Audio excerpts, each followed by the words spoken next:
This is Dan Dix here reporting for Press for Truth with breaking news today, as ISIS has just claimed responsibility for the bombings in Sri Lanka, and officials are now claiming that this is in retaliation to the attacks in New Zealand at Christchurch. And it can no longer be denied, ladies and gentlemen, that Christians are being slaughtered in the Middle East at the hands of violent Islamic extremists. Well, it can be denied if you happen to be a leader here in the Western world. Here's how Hillary Clinton and Barack Obama decided to respond to the attacks in Sri Lanka. Hillary Clinton said, on this holy weekend for many faiths, we must stand united against hatred and violence. I'm praying for everyone affected by today's horrific attacks on Easter worshippers and travelers in Sri Lanka.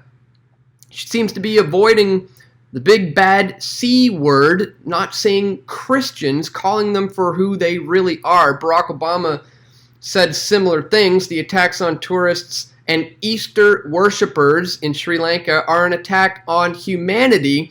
So they're avoiding the big bad C word, Christian, because it goes against the narrative that they have been pushing, ladies and gentlemen. If you want to see a comparison as to what that is, let's just take a look at how they responded to the Christchurch, New Zealand shooting. Here, Barack Obama says, Michelle and I send our condolences to the people of New Zealand. We grieve with you and the Muslim community.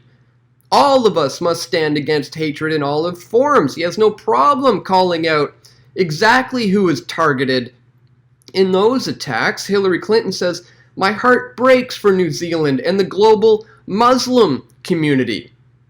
We must continue to fight the perpetuation and normalization of Islamophobia, here we go, and racism in all its forms. Now we're starting to see the true agenda and narrative here. White supremacist terrorists must be condemned by leaders everywhere. Their murderous hatred must be stopped. So pay no attention to the violent extremists. Pay no attention to the Islamists who want to spread the caliphate, who absolutely hate Jesus Christ and his mission, and who, let's not forget, have been armed and trained and funded by the Western intelligence communities to do their bidding. In fact, it has been reported that the intelligence communities in Sri Lanka received a warning that this was going to happen before it happened. This is a tweet that came out from the Minister of Telecommunications in Sri Lanka. He says some intelligence officers were aware of this incident. Therefore, there was a delay in action. What my father heard was also from an intelligence officer. Serious action needs to be taken as to why this warning was ignored.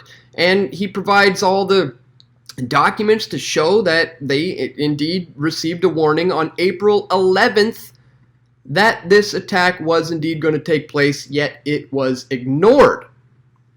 Why did that happen, ladies and gentlemen? Well, this is the latest out from CBS News. ISIS claimed responsibility on Tuesday for the Easter Sunday suicide bombings in Sri Lanka, as an official in the country said the preliminary investigation into the attacks showed it was retaliation for the massacre of Muslims at mosques in Christchurch, New Zealand.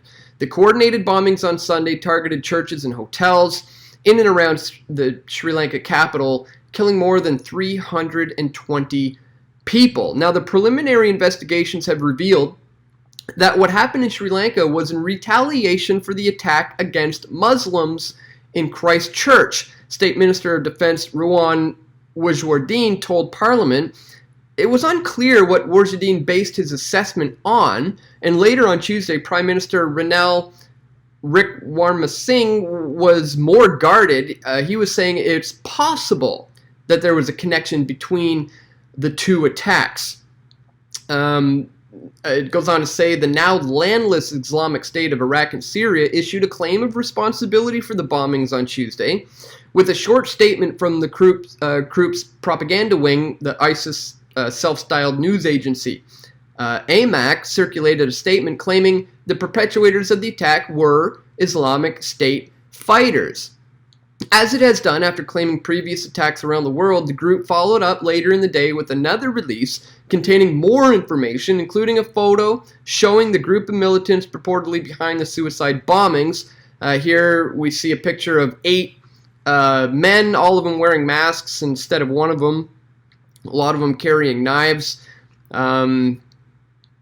Now it goes on to say here that the Sri Lankan officials on Monday had pinned the blame for the attack on a domestic Islamic extremist group, the National Tawfiq Jamaat, or the NTJ, which they said had likely acted with the help of an international network. It's important to remember. On Tuesday, Wijewardene said another Sri Lanka group, Jamaatul Malathau Ibrahim, or the JMI, also took part in the attack along with the NTJ. And while there has been no official implication of ISIS in the Sri Lanka attack thus far, CBS News law enforcement analyst Paul Viola said CBSN on Monday that the way it was carried out appeared to be right out of an Al-Qaeda or an ISIS textbook. Now here's where things get interesting, folks. An intelligence alert was sent to top Sri Lankan law enforcement officers on April 11th, warning that suicide bombers from NTJ were planning to attack prominent churches in the country. They even specified where these attacks were going to take place. Telecommunications Minister Heron Fernando tweeted, and we showed you the tweet here, where he says the intelligence officers were indeed aware of this. Now, it goes on to say the FBI is assisting Sri Lankan authorities in their investigation in the attacks, but the exact nature of that assistance remained unclear. And I gotta say, guys, anytime the FBI is involved in an investigation in another country and the authorities in that country are not aware of why the FBI is even involved here, I get my guard up, and I really start to question Western intelligence agencies' involvements here, because I've seen it time and time again, over and over, where the Western intelligence community agencies are involved, and it turns out they're not just infiltrating these groups. They're in fact coercing them and setting them up and ensuring that the attacks take place. Here in Canada, we had this case of the ISIS fighters who were going to allegedly bomb a via rail train, and I questioned the lawyer of the ISIS fighters as to why there was FBI being involved in this Canadian case, and he didn't have a clue as to why they were involved. I questioned him about it at a press conference. Here's what he had to say. Allegations are very serious. What evidence there is to support that remains to be seen. He was monitored for the last year. Was there any contact during that time, or were there any CSIS informants who infiltrated the group? Once again, I have no comment on the evidence. Can you tell us why the FBI and the Department of Homeland Security are involved? I can't comment on that, and frankly, I don't know. So the FBI was directly involved in this ISIS plot, and this guy has no clue as to why that is. Well, it turns out that these guys were completely set up by CSIS. The RCMP was another one of these so-called foiled terror plots that wasn't a terrorist plot at all. You may recall I pointed this one out a few years ago. Bombshell report exposes Pentagon arms transfer to Syrian rebels, pointing out the fact that ISIS in the first place is a creation of the West, and they're being used to carry out these things for Western intelligence purposes. You may recall this undercover informant involved in Canadian ISIS terror cell, where we showed how the CSIS and RCMP were allegedly infiltrating these ISIS recruitment networks, but they were molding and shaping these guys into carrying out attacks. There's also this. ISIS warned of a Canadian attack soon to come. Can't forget about this one. CSIS and the RCMP complicit in manufacturing terrorism. This is the Canada Day bombing plot that was foiled. by CSIS and the RCMP. We have this, the Strathroy bomber, another foiled terror plot. Guys, are you seeing a pattern here? The reason why I'm showing you all these alleged so-called foiled terror plots in Canada is because of the fact that we do have intelligence communities here that have been behind the scenes molding, shaping, coercing, and creating these ISIS fighters to carry these things out. And we can't forget the fact that now there's an attack on Christians.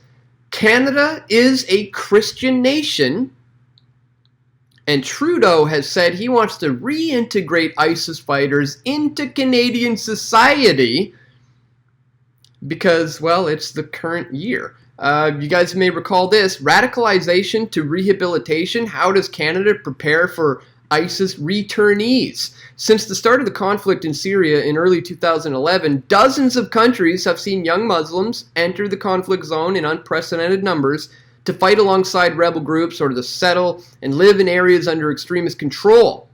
With the rise of groups like ISIS, and as the dynamics of the conflicts changed on the grounds, with these groups losing territory and influence and power, we saw some of these young men return home. Others stayed and shifted allegiances to different groups, and some even plotted attacks in Western countries. Canada has not been immune to this phenomenon. According to the Public Safety Canada, there are over 190 extremists with a connection to Canada suspected of engaging in terrorism abroad. And get this, guys, approximately 60 of these individuals have returned home. Recently, public debate has been heated about ISIS members and what to do with these men, women, and children who may want to return home. And here's what Trudeau has to say about it. We're going to be monitoring them. We're also there to help them and to let go of that terrorist ideology. Trudeau wants to help them let go of that terrorist ideology. The terrorist ideology that was birthed out of the bombing of the Middle East by Western intelligence communities, and the fact that retaliation and blowback, for the most part, is stemming from the West attacking them first. Not to mention the fact that, as we've pointed out time and time again, ISIS is a creation of the West. And as I said, we here in Canada, being a Christian nation, are now going to be the next targets. I've shown you this video too many times, but I'm going to have to include it again, as I exposed where this is all stemming from before in this video titled, "We Are ISIS. Here is the Proof." And this documents the Judicial Watch publication, a selection of a formally classified document that was obtained from the U.S. Department of Defense and the State Department. It was acquired through a lawsuit. The documents revealed that the Obama administration knew that al-Qaeda terrorists were planning the Benghazi attack 10 days before it happened, folks. And in this video, we show once again, emphatically prove that ISIS is a creation of the West. And it's certainly no different today, folks. So the bottom line is, when we see these things, and they are going to continue to escalate, as I said, we are a Christian nation here in Canada, and Trudeau is trying to reintegrate ISIS fighters into our nation. We have to remember who to pin the blame on, guys. They are trying to drum up a race war. They are trying to drum up a Muslims versus Christian third world holy war so that they can gain more order out of chaos. Again, suspect number one, guys, should always be the government. Yes, there is violent Islamic extremists on the one hand happening as a result of them being molded and shaped into this. Yes, there is small factions of groups that are against Muslims in Western nations, but this is not the struggle we need to be focusing on, folks. This is what the government is pushing. We need to always look at the fact that suspect number one should remain to be the guys who are responsible for setting up the group in the first place. The people who have armed and trained and funded these guys are the criminal elements within the Western intelligence communities. This is not a conspiracy theory, folks. It's conspiracy fact that CSIS, the CIA, the FBI, and criminal elements within the Western communities, intelligence communities, have in fact created ISIS and are drumming up this war between Christians and the Muslims. And it's all designed to gain more control over you right here in the West and over the nations in the Middle East. So I just wanted to bring that one to your attention today, guys. ISIS is allegedly claiming responsibility today for these attacks, but we need to continue to point the finger at suspect number one, who in my mind should always be the state, because they're the ones who have orchestrated this whole thing right from the get-go. So just wanted to bring that one to your attention, guys. Please click the thumbs up button and share this video if you found the information to be useful. We are going to continue to track this one as the story continues to develop, so be sure to subscribe to us here on YouTube if you haven't already, and check the links in the description for all the sources to this video. Do your own due diligence, and you will find that it is in fact the Western intelligence communities who have orchestrated this entire thing. So that's why they need to always remain as suspect number one moving forward. Once again, please click the thumbs up button, share this video, and stay tuned, guys. We're going to have more video reports coming soon. This is Dan Dix reporting for Press for Truth. We all want truth.